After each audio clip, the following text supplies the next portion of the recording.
ke toko buku, perpustakaan, atau taman bacaan? Tidakkah kau merasa istimewa ketika berada di dalamnya?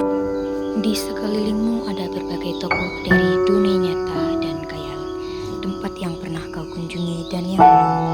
Informasi dan cerita dari masa lalu, masa kini, dan masa depan, semua berpadu, semua berada dalam genggaman.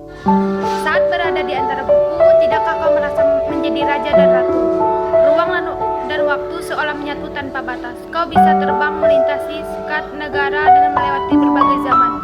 Kau bisa menyelam ke dalam samudera, melayang di angkasa, bercanda dengan aneka tawa, dan berkelana di tengah padatnya kota. Juga di rimba raya, kau bisa tahu buku adalah jendela dunia, kunci ke pengetahuan dan pintu wawasan. Muhammad Hatta, sang proklamator, berkata, "Aku rela dipenjara asalkan bersama buku, karena dengan buku aku bebas." Melalui buku, manusia bebas dari ketidaktahuan. Tempat-tempat yang dipenuhi buku dan harapan berkembangnya pengetahuan dan Apa jadinya jika kota tanpa buku? Pantaskah disebut kota? Di kota itu, mungkin kabar datang dari sumber lain, dari koran, televisi, atau internet.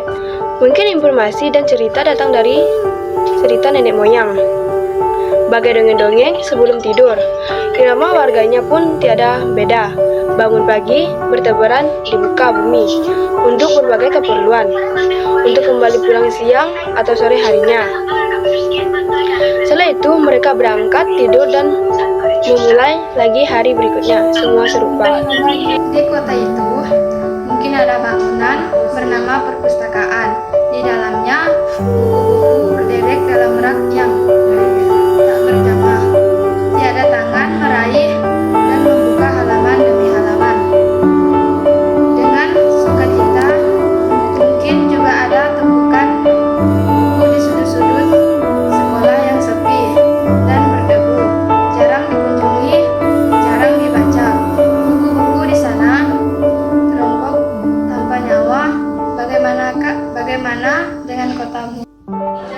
Mungkin kau tinggal di tengah kota yang megah, atau di gang sempit, di desa terpencil, di sisi pesisir, atau di kaki gunung. Adakah perpustakaan, taman bacaan, atau toko buku di dekat rumahmu?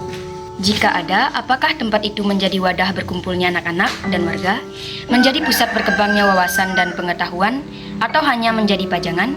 Maukah kau menjadi orang yang menghidupkannya? Kau bisa mengunjunginya dan mengajak teman-teman membaca dan berbagi cerita di sana. Jadikan tempat itu sumber kegembiraan dan pengetahuan. Jika tempat itu belum ada, maukah kau menjadi orang yang mulai menghadirkannya? Kau bisa memulainya dari sebuah sudut di teras rumahmu. Ajak teman-temanmu memulai langkah baru. Jangan biarkan waktu berlalu tanpa buku. Siapapun dirimu, bersahabatlah dengan buku. Dia akan menjadi teman setiamu sepanjang waktu.